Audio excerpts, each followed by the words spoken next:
Hi friends, welcome back to Julia at Home. Today I'm going to be talking to you about exploring the world through story. This is a secular literature-based writing curriculum.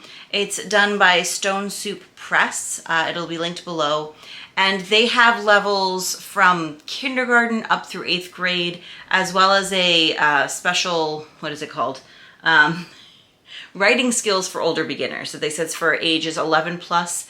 And if you haven't had any, if you haven't done the prior levels and you don't have any experience with narration, then they recommend you doing that before going into level G, which is the 6th grade level. So I am using it for the first time this year, but I'm using it with 2 of my children.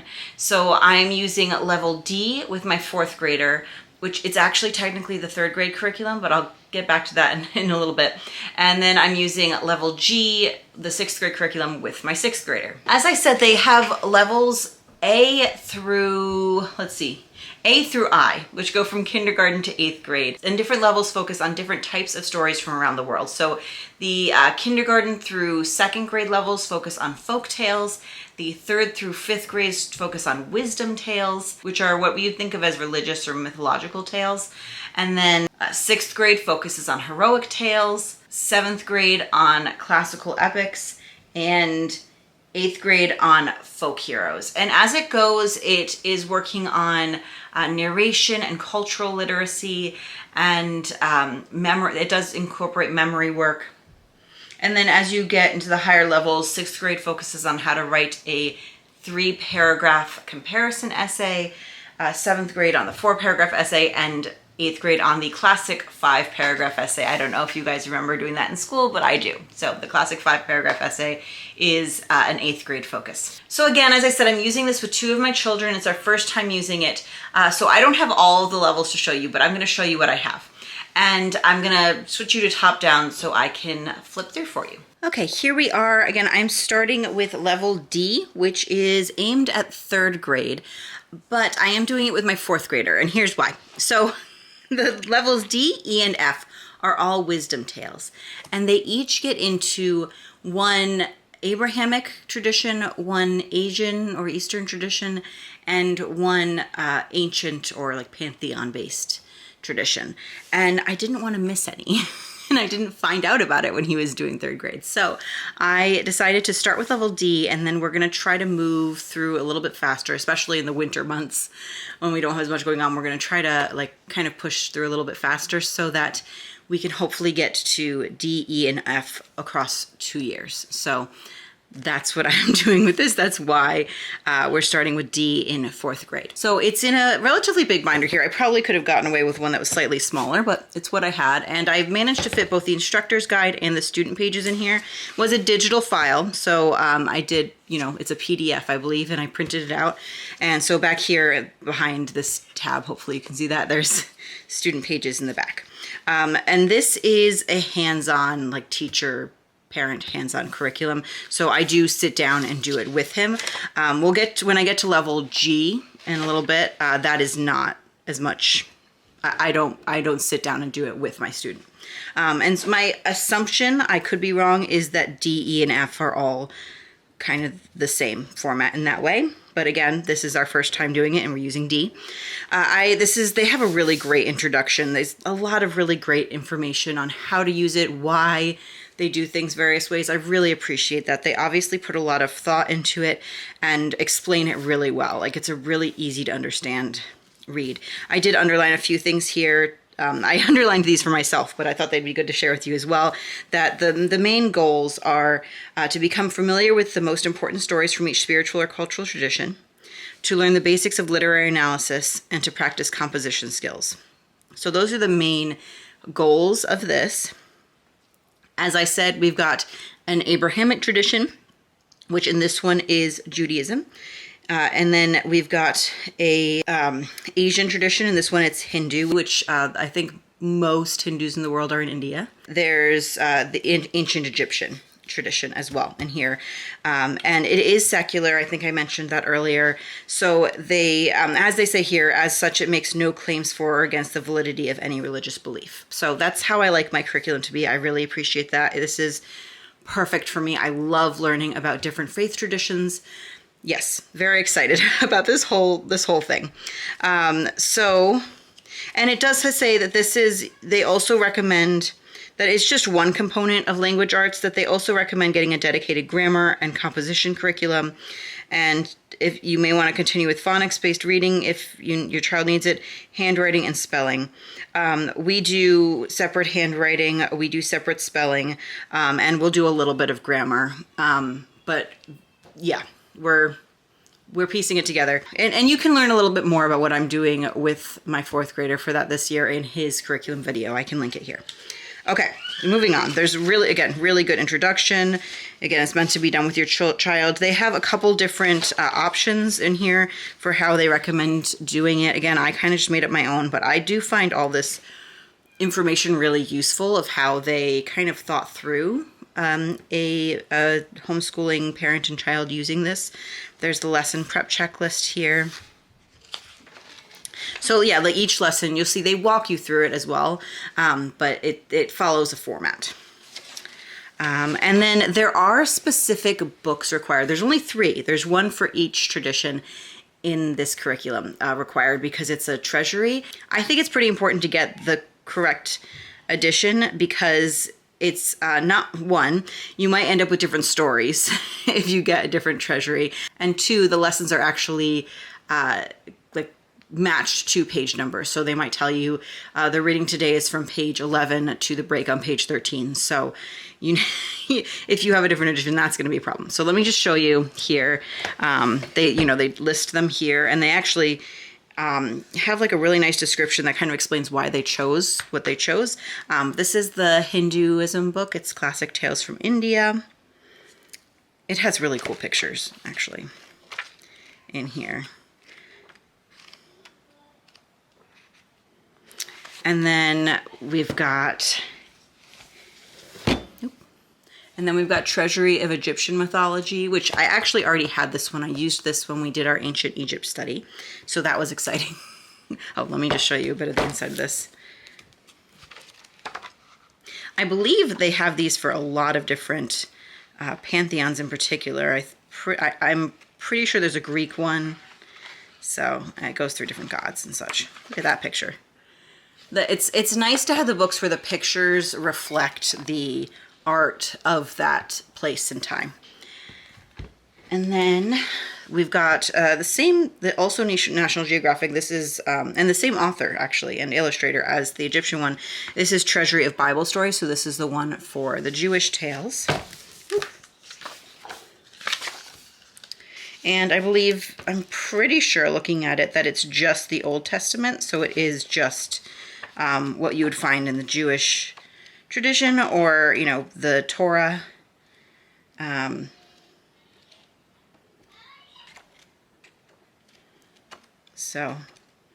that is that. Yeah, so I'm, again, so excited about those books and the whole situation. It tells you what other additional materials you need. Now, this does go into memory work, and they explain a system of how to do it with index cards and an index card file box. And they also go through why they think it's important to do memory work. And that being said, I chose not to do the memory work. I am a big believer in using the curriculum in the way that it works best for your family, but I do understand their arguments, and I think, yeah, I appreciate their explanations of everything. They have further reading suggestions here. I highlighted some that I wanted to get for myself, I believe, to have some great ideas here. And then it just goes through like the schedule, so you can kind of see what you're doing when and what lesson. And this goes through, they have this organized by if you were to do 2 lessons a week. So that's what these numbers are on this side here. We've been moving at a clip of about 3 a week, which is working fine for us. Go. All right, and now we're into the lessons. So I'm going to zoom in here to see if you can get a better view. I know it can be hard to read on the screen. You don't have to be able to read the whole thing, but just get an idea. So each lesson, it will tell you, it's like lesson D and then the number of the lesson here. And it tells you which story you're on. So far, there's been multiple lessons for each story that we've done. They take a very small chunk. It tells you the exact pages you're doing. They have teaching notes at the beginning. And these teaching notes are longer than most lessons I've seen, and I think that's because you're just starting on the Hindu stories, so it's really an introduction for that. And it's as teaching notes. It's not something you necessarily just read aloud to your child, but I did share a lot of this information with mine. Right, and the bold is what you are supposed to say to your child. Or you say this. And so, yeah. And so, yeah, for example, it says today's passage ends at the section break 2/3 of the way down page 23. So it's very specific to the edition. Each lesson here has vocabulary, and I appreciate that they say how to pronounce things because some of them are a little tricky for me. I don't know a lot of Hindu, so that's helpful. So the vocabulary here includes the characters you're going to meet in this story, and then it has just words that your child may or may not be familiar with. So you can introduce them to the ones that you know they're not familiar with. You can check to see if they know what something is, or if a lot of these I feel like my students can get by context, but if they don't know, we can come back to this later. So that's nice, they have vocabulary.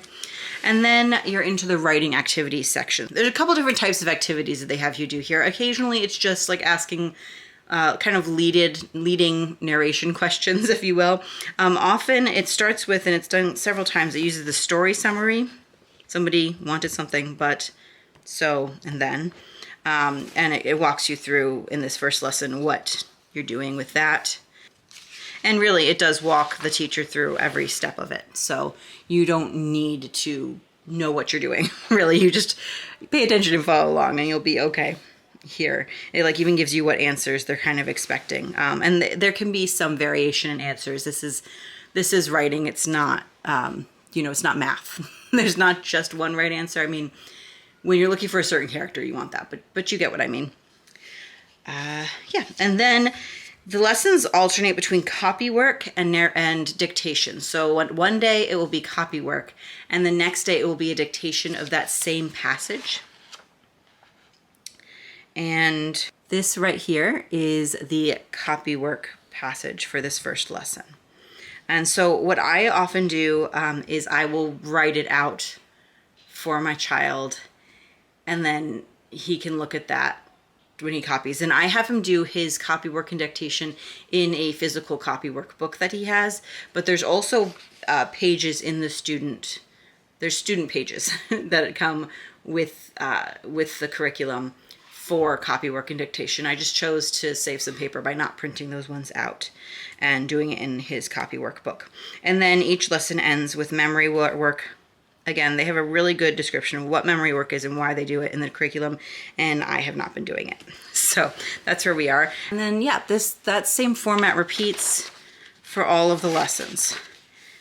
And we've got a couple different writing things. So some of them, this one's kind of using prompts to finish sentences. There's some where you're putting sentences together, like taking two sentences and combining them. That's what this one is. It's a sentence combining exercise. Here we're back to the story summary. So it kind of goes through different things. And then some of them, like here, is just a guided oral narration. Yeah, so it just keeps going in that vein. And there are sometimes links. So here you can see the blue, and I can go into, I have this saved on a hard drive, so I can go into my computer in the hard drive and click on that to show. And usually when I'm planning for the week, I'll note that I'm going to want the computer for that. Let's see. So that's still all Hinduism. And that looks like lesson 27 is when we move on to Egypt. So again, there's going to be more of an introduction there.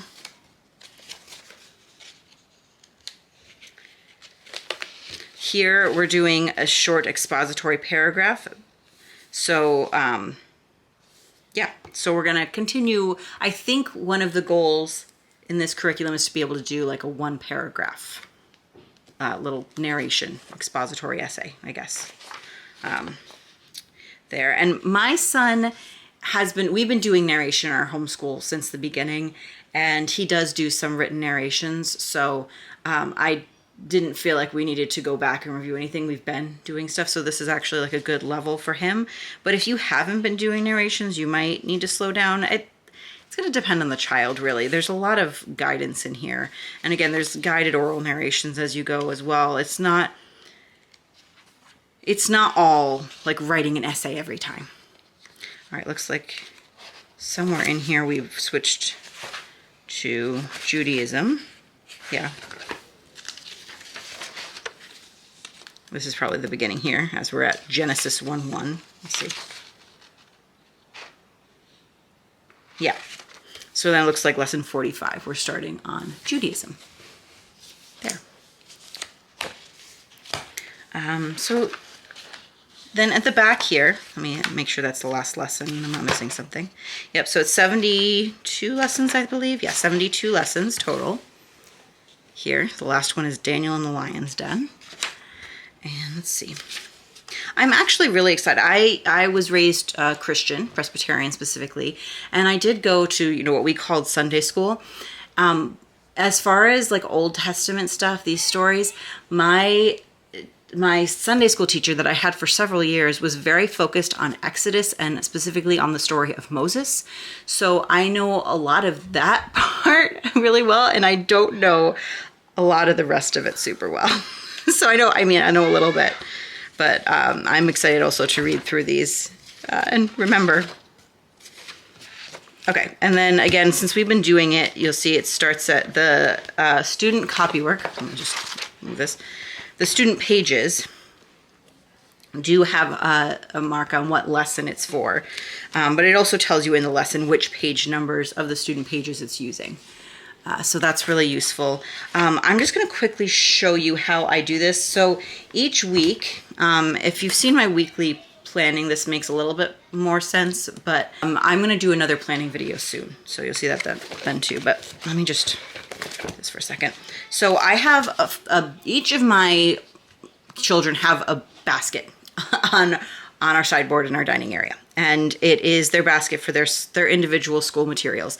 And so this book is this binder's a little chunky to fit in the basket, and I think it would be overwhelming if I had to pull it out and find the pages every time. So what I do is each week when I'm prepping for the school we're gonna do that week, I open this up, I have a folder that lives in the basket.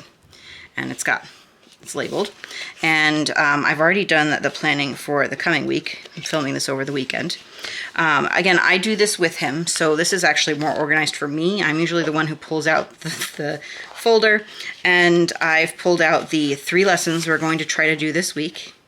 And I have any student pages I need as well with it. Back here, this is just a piece of paper. I've actually used this side. This is where I tend to write down the copy work for him before he does it. And then I'm holding on to some of the writing he's done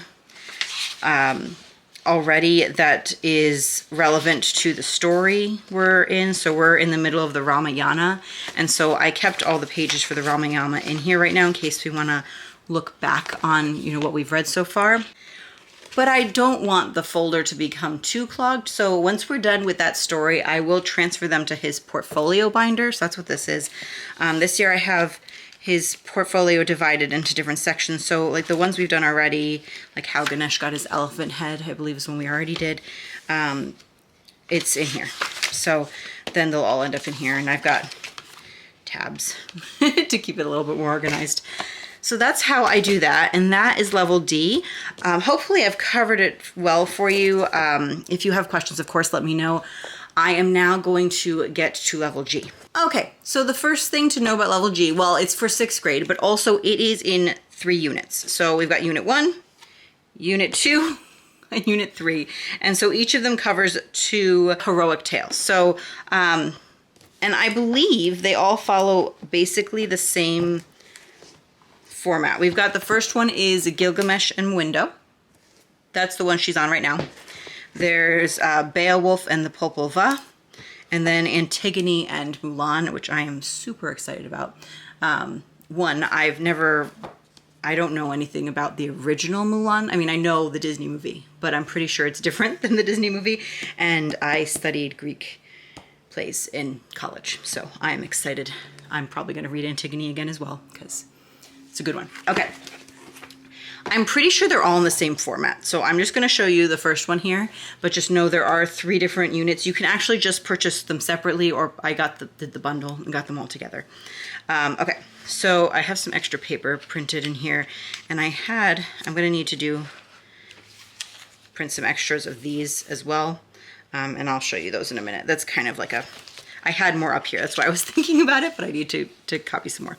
Okay, so this also came with a student work text and an instructor's guide.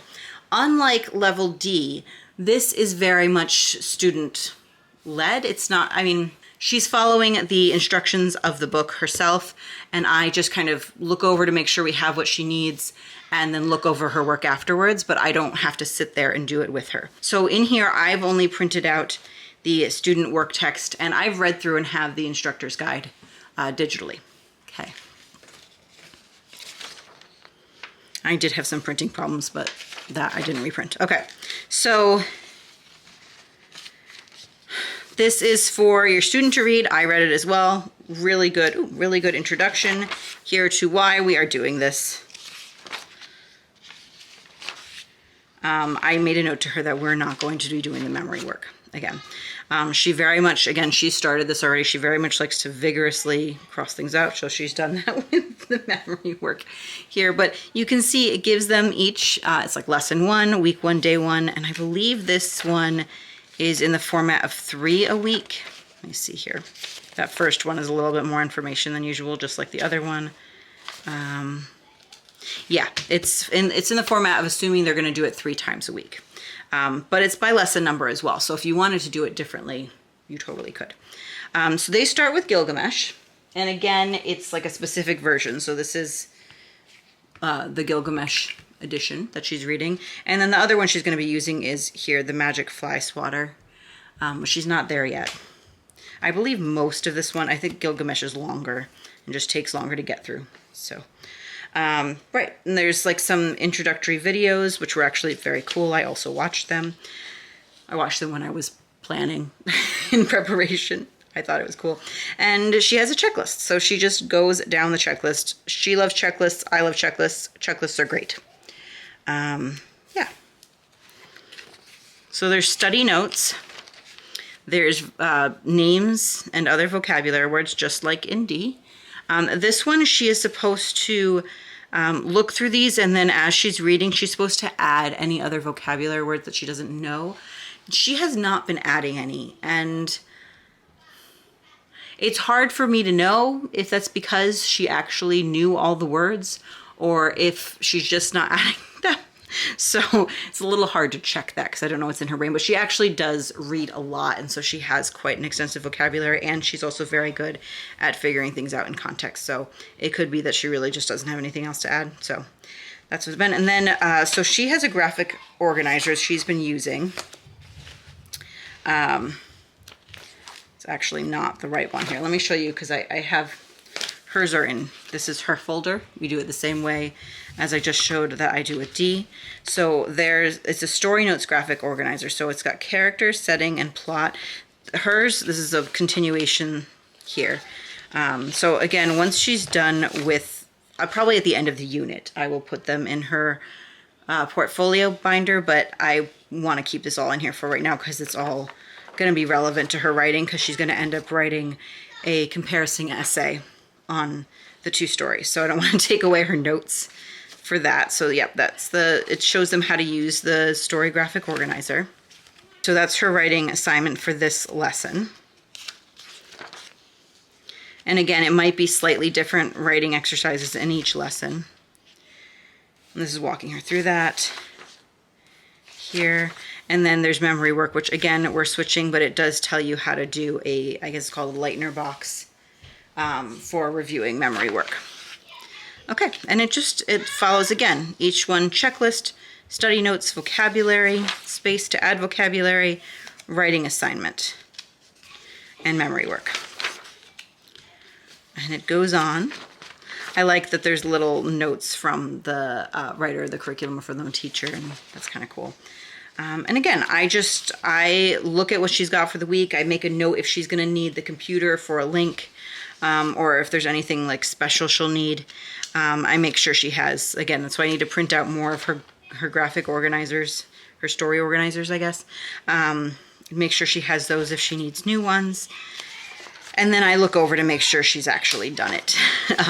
So that's what that is. We're still on Gilgamesh. I feel like Gilgamesh is most of it. This is kind of cool. I like that.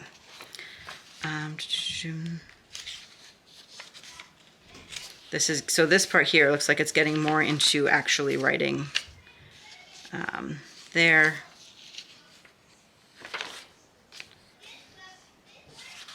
It's another way to visualize it. In a hamburger, she's going to like that because she loves hamburgers. So it's really walking them through. You can see here, I'll back up a little bit. This is really walking them through how to write this 3-paragraph essay, right? You've got your introduction, more specifics on that. You've got your body paragraph, more specifics on what's in there. And then you've got your conclusion. Beautiful. This is a different kind of writing assignment where you're completing the sentences based on the reading. We must be into the other one now. So, looks like lesson 22, maybe where the window epic starts with the magic fly swatter. Yeah. So by the end, they're going to have a 3-paragraph essay by the end of this unit. And the unit is, let's see, is this, yeah, it is, looks like 30 lessons. 30 lessons in a unit, so if you do it 3 times a week, that's 10 weeks, right, of 3 days a week. So if you were to do all 3 in a year, that's 30 weeks. It's pretty good. Okay. So there we are there, and I do, as I mentioned, the same thing. This is her folder, so at the beginning of the week or over the weekend, usually I organize that. I have her with little clips and notes on the day, just so we don't have any confusion. She has folders like this also for Latin, and she also has one for her other writing curriculum, which I will make a separate video about. I hope that was really helpful for those of you who are thinking about this curriculum and wanted a better view of it. If I didn't answer any of your questions or you thought of something, please let me know in the comments below, and I will try to answer any questions that come up. Again, this is our first year using this, so I may have more thoughts by the end of the year, but so far I'm just really excited to have found this curriculum. I think it's really cool. I love all the literature stuff. I love learning the classic tales and the different, religious traditions around the world. So yes, very excited to be doing that with that part with my son, and to have something like this for my daughter to do. I think it's a great way to both do literature and learn, paragraph writing, expository writing. We still haven't started it yet, but we are using Write Shop as well, which is more of a creative writing and like grammar and writing tools focused curriculum, but it does use a lot more like hands-on work for me as well. So we haven't quite gotten there yet, but I will do another video showing you a flip through and all the stuff that comes with that. And if you like this video, click that thumbs up button below and subscribe if you haven't. I do have a long list of videos to get to, and I'm hoping now that my garden season is winding up, and hope, knock on wood, we don't have a bunch of sicknesses like we did over the summer, I can get to those videos and share more about what we're doing in our homeschool with you, with my 6th grader, 4th grader, kindergartner, and preschool. As always, I hope you are well, and I'll talk to you next time. Bye.